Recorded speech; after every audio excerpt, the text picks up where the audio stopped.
Hey everybody, it's Rob. We're back. This time we're going to be starting something different here. We're going to be doing a series on the Metasploit framework. And this first video is going to be a very brief introduction to the Metasploit framework. We're going to cover how to make sure you have the database up and running, why you would want to use a database in Workspaces, and how to do some basic searching within the Metasploit framework.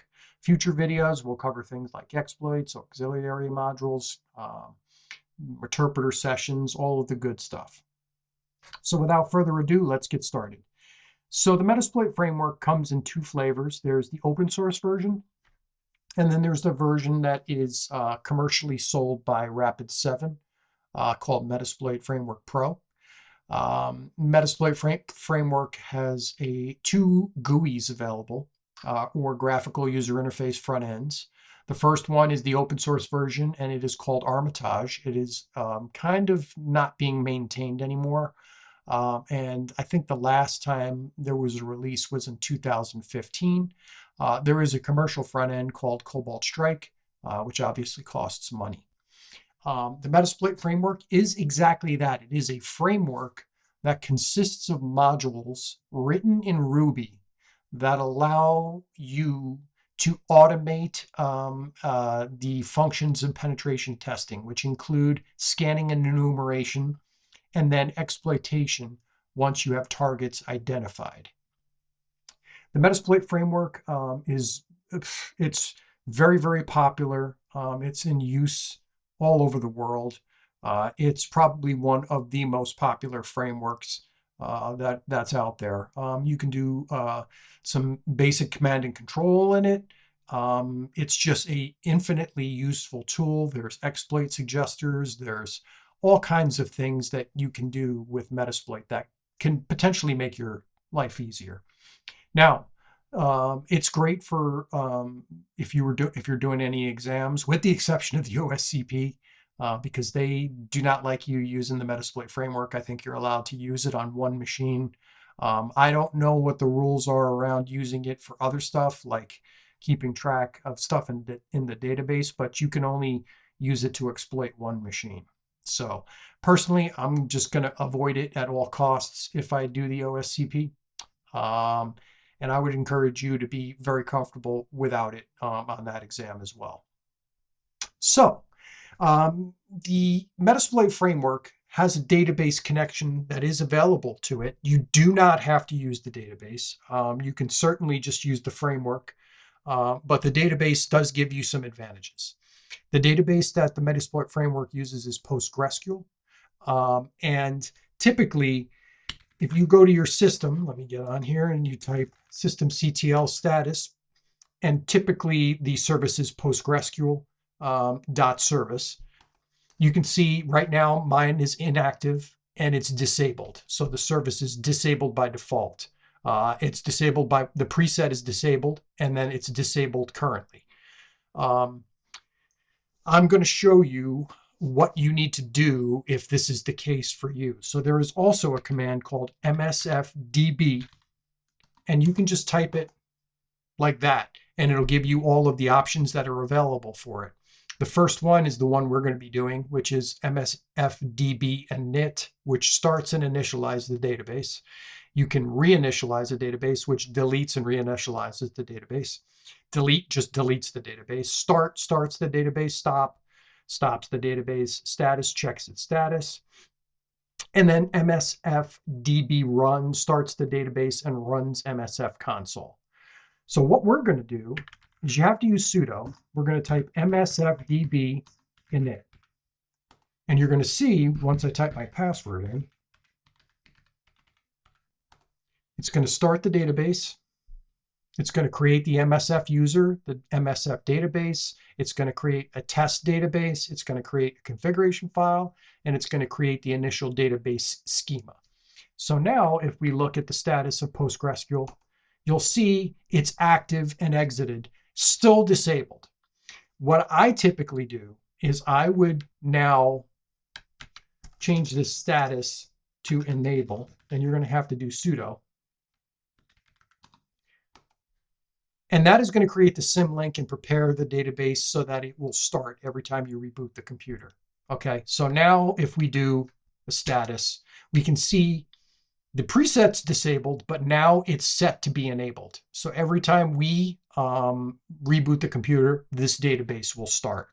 Okay, so now that we've created our database and we have PostgreSQL set to start every time we boot the computer, we're going to type msf console, which is the command you use to start the Metasploit framework.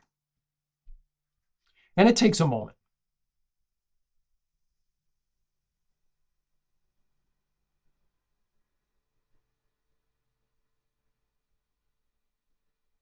And they have a lot of cool ASCII art that starts with the Metasploit framework. And as soon as we get a prompt, we can get started here. Okay, there we go. So now that you've started the database, you've initialized it, you've started it, let's check and see what the status of the database is. And you can do that with the db_status command. And you can see it says it's connected to MSF. So why would you want to use a database? Well, there's several reasons. Because you can save data that you obtain while you're using the Metasploit framework.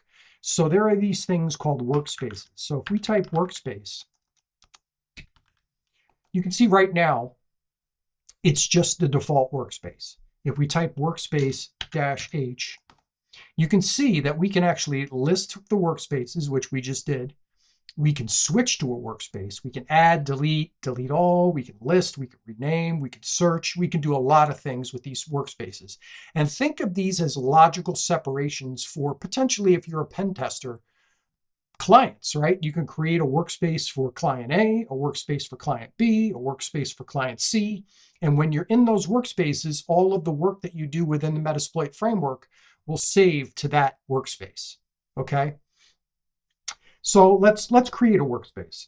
So we can type workspace, add, test.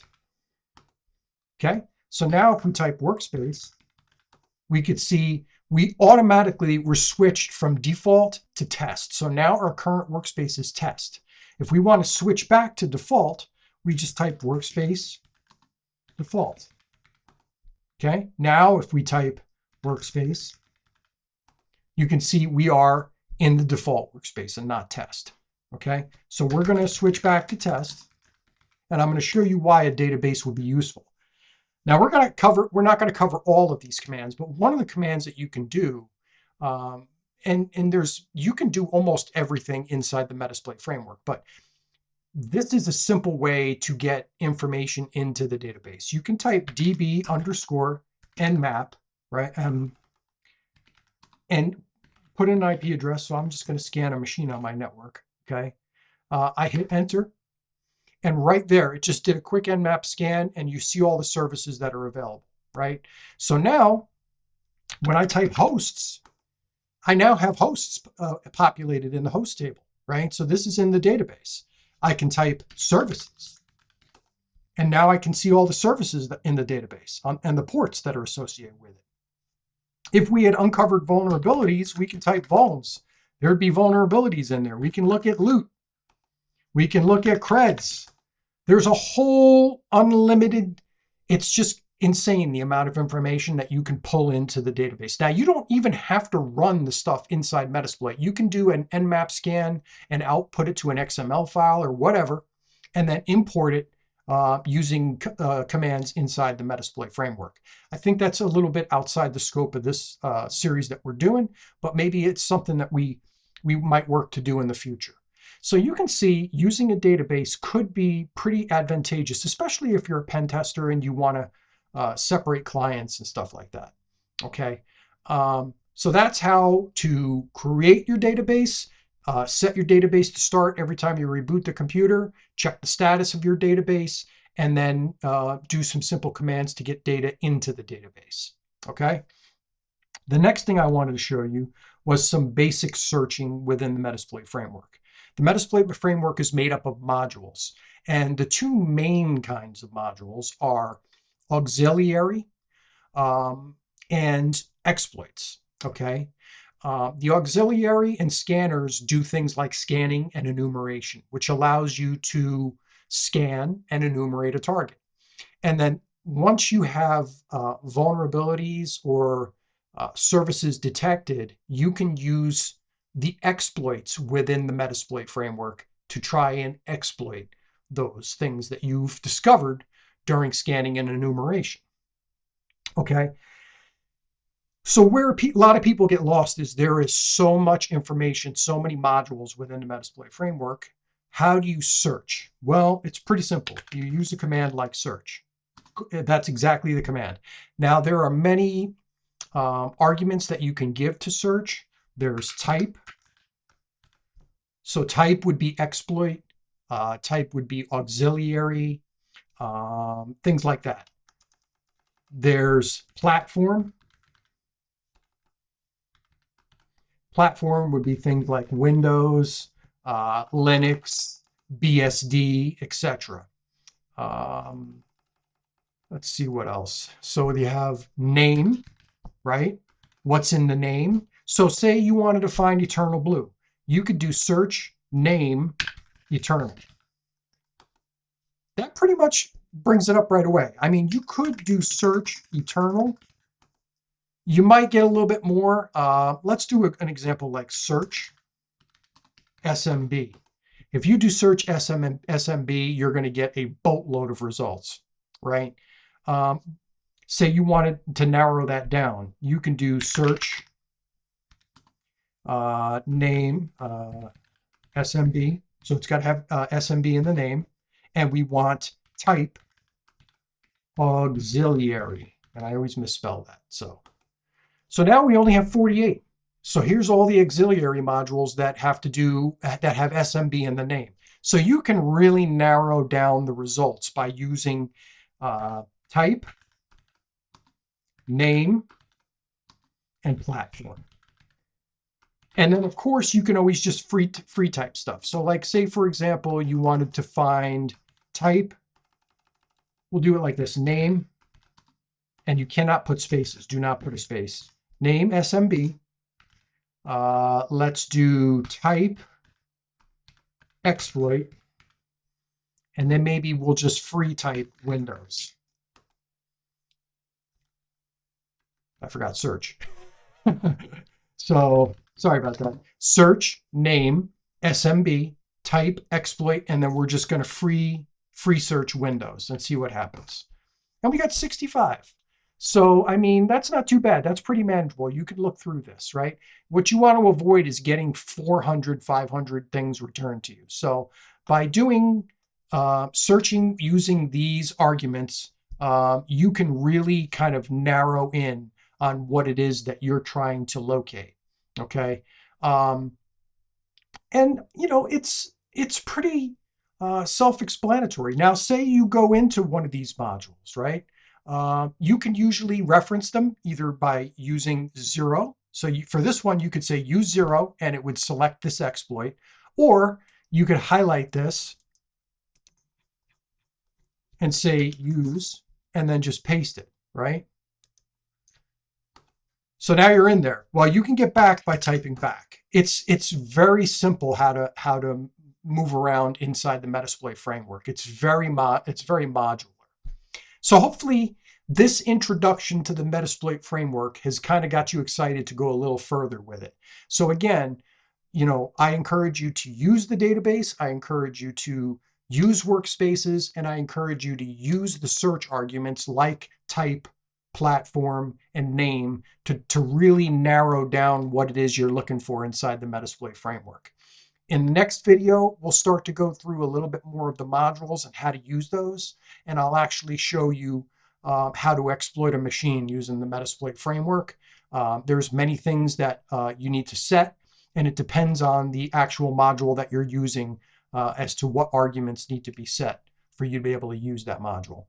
So hopefully you found this video useful. Hopefully you learned something. If you have any questions or comments, or you want to request any additional information, just drop a comment down below, and I'll try and engage with you and get you what you need. And I want to thank you guys for watching this first part of the introduction to the Metasploit framework, and I'll see you guys in the next video.